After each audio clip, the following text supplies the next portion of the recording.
Yeah, look, we got these Epstein files. They weren't really new at the time. It was shit we had already fucking seen. But of course, as time had went on, this act was passed, and of course, the day had come by.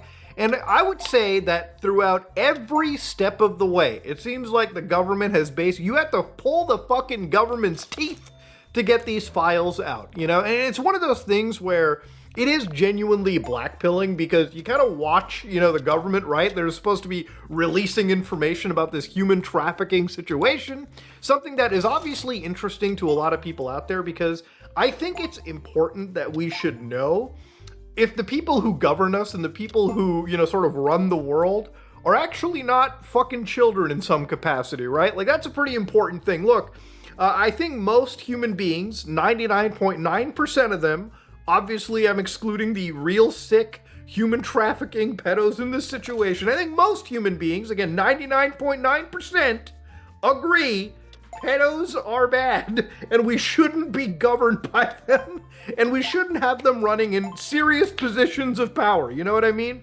We shouldn't have people who are willing to harm the most vulnerable running the fucking world. So anyways, Thomas Massie was the one that was behind this entire, like, one of the people behind this, like, act. He pushes it through, and in the last several months, I would say that he's been under severe attack by the actual president of the United States. President Trump was like, whoa, how dare you stand up to me? How dare you bring the actual, how dare you put me into scrutiny?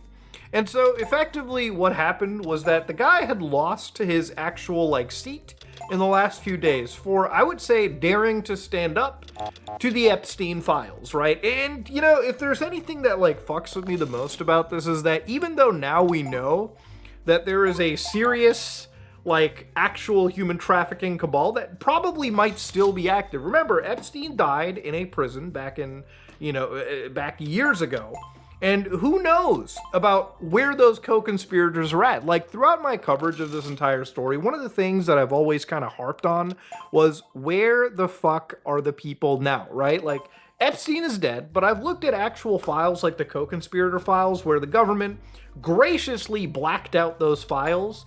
And now we're just left asking questions like, wait, even if the guy who was spearheading this is dead, there are still other people, very rich people, very powerful people, who are still getting away scot-free from one of the most disgusting criminal activities we'd ever seen in our time. So anyways, this Thomas Massie individual was basically privy to one of the most expensive races in his entire district. So in the district of Kentucky, and again, I'm not a politics person, I don't really like talking about this stuff as much, but even a person like me who only understands my computer shit, I can at least walk you through this and show you how blatantly fucked up this whole situation looks. So anyways, this guy walks out, you know, once he realizes that he's lost, and it came out that, of course, the people researching this, the money that was used in order to finance this person's opposition ended up being fucking insane. It was apparently a place that saw $32.6 million in ad spending. According to, like, you know, basically the people watching this, $32.6 million were raised in the state of Kentucky to spread fucking propaganda slop throughout the entire, like, state. Now, what was really funny about this is the percentage of how many people spend money versus how inside the state versus out, right? So, you know, when you go and vote for somebody in your fucking, like, district or whatever, you might be thinking, whoa, this is my district, my vote matters. No, it fucking doesn't, bro. Like, look at the amount of money, 91%, and again, it was high for both, it was high for actually both the people over here, but the reality of it is when it came for money from inside the state, you know, the people that actually matter, the people, you know, who are actually going to be governed, it was like less than fucking 10%. In both cases, the money was coming from outside. So anyways, Massie lost because he dared challenged the actual political, like, leadership at the time.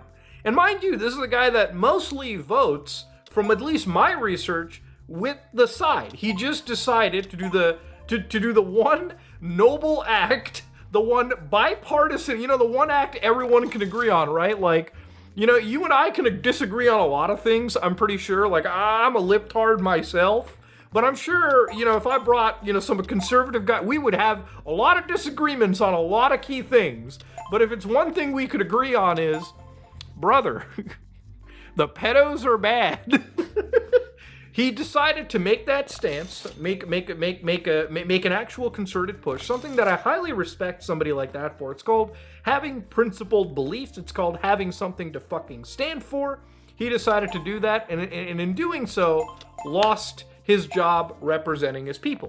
And so you look at the money behind it too, and of course there are individuals that track organizations like AIPAC, for instance, which is like this American-Israeli Political Action Committee. A lot of what happens in America usually happens, and a lot of these fucking people get voted in, and the establishment gets made because countries, corporations pay a fucking shit. There's no cap, from what it seems, on all the money that you can put in. So the guy that replaced him, this Ed Gallerin fella, was like, you know, super on his fucking knees for the whole Trump side. He was like, oh, sir, let me suck that dick, okay? Oh, sorry, I think I missed a spot. That kind of relationship, somebody that would never say no, somebody that would never challenge the fucking people at the top, somebody that was a good old boy, if you will, a good little boy whipped into shape here.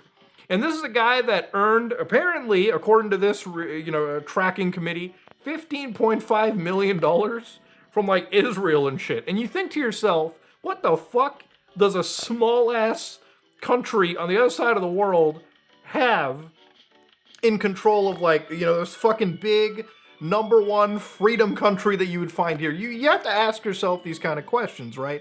Me following this Epstein stuff, as much as I look into this human trafficking circle, one thing that you can't necessarily avoid is the connection that Epstein had to the people who run the world. And unfortunately, it's those people that get voted into positions of power, right?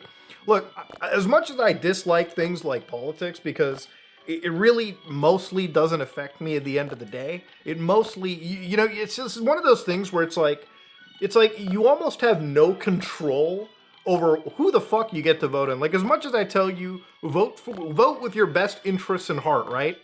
I don't know if it necessarily changes or matters all that much in the grand scheme of things, because it seems like big money is always the one that decides. So the way that money obviously affects us is, like, obviously you and I believe our own things, but we're like a little tiny sliver of the internet, a tiny sliver of the world. In reality, your boomer grandparents or your fucking or your parents themselves, who probably sit on like Facebook or watch actual television, will see a whole bunch of targeted advertising. I mean, it's funny as fuck, especially around election season. Just watch the ads on television. It is the most, like, National Enquirer levels of tabloid clickbait you find against any of these politicians. Like, it is the most visceral, most filthy shit that you see. But these guys are spending millions of dollars to, like, spread propaganda and eventually convince people that, I guess, fighting against pedos wasn't in their national interest. And they'll smear whatever they need to just to get whoever will say yes to the actual, like, you know, big elite into the office.